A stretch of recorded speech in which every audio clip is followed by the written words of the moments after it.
¿En qué medida corresponde la realidad de los acontecimientos con todo lo que se dice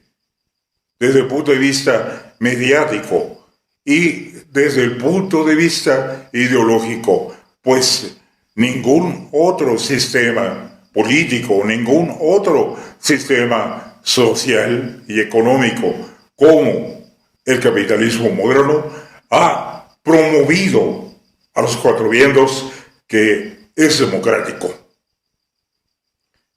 Solo el análisis de estas cuestiones a profundidad, pero también llevado a cabo por la sociedad misma, por el pueblo,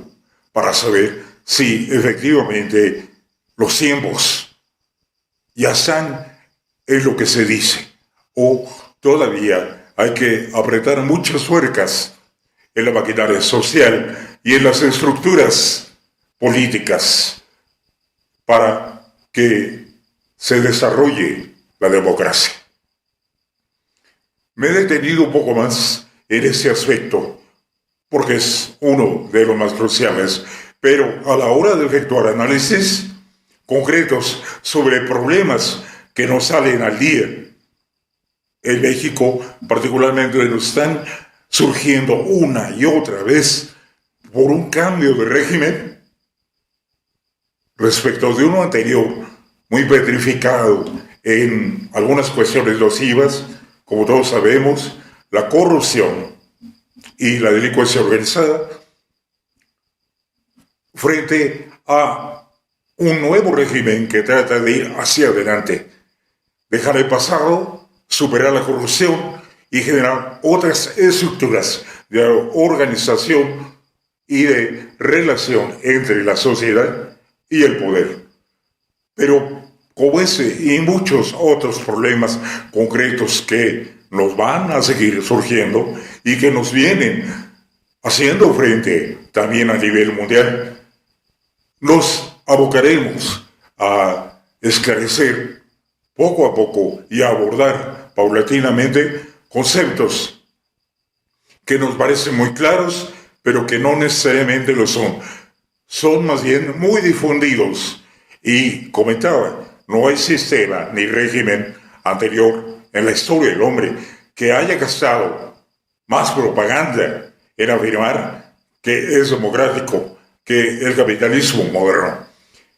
Habremos entonces de tener la necesidad de observar qué es lo que ha pasado en la historia de nuestro México para la realidad concreta de nosotros, pero también qué es lo que viene pasando en el mundo, cuál es la relación de poder entre las naciones y cuáles son los futuros posibles, cuáles son esos horizontes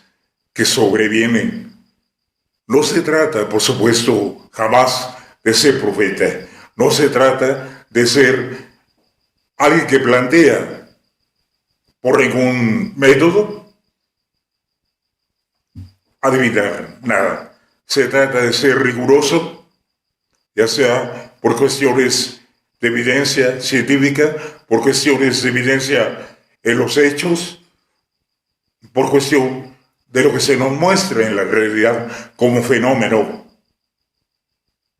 que sucede y acontece. Así pues, también podemos tener la posibilidad de desenmascarar actores políticos que son un poco más obvios en su forma de torcer el lenguaje, torcer los conceptos y de no ser congruentes entre lo que se dice con lo que se hace. Así pues, también observaremos en un análisis paulatino qué es lo que realmente hacen los medios de comunicación. Si realmente solamente son eso, medios de comunicación, o si también son actores, ojo, actores políticos y agentes de la economía que actúan con intereses particulares para asociarse a otros actores políticos o a otros actores económicos. Como pueden ver, el panorama es complejo. Nunca será realmente algo simple, pero precisamente porque es algo que tampoco podemos evadir, no podemos dejar de estar en la realidad social, no podemos abstraernos de no estar en la sociedad, de no estar allí en las decisiones que suceden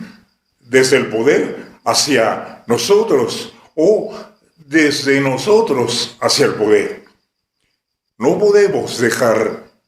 de vivir ahí, en la polis, utilizando ya el lenguaje del que venimos hablando,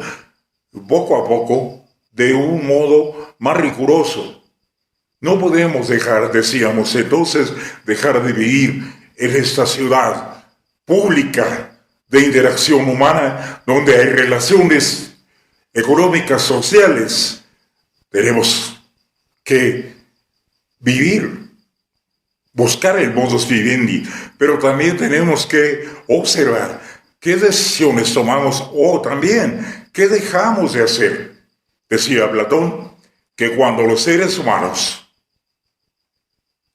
en su lenguaje de la época, cuando los mejores hombres dejan de ocuparse de la polis, de las cuestiones públicas, eso es cuando el hombre deja de ocuparse, cuando los mejores hombres dejan de ocuparse de lo político, los peores hombres toman posesión de sus lugares. Por eso, de un modo casi obligatorio, por una exigencia de las circunstancias, tenemos que acudir al llamado de la ciudad. Tenemos que acudir al llamado de la polis, decimos aquí ciudad y polis, con un sentido amplio, no de la ciudad en la que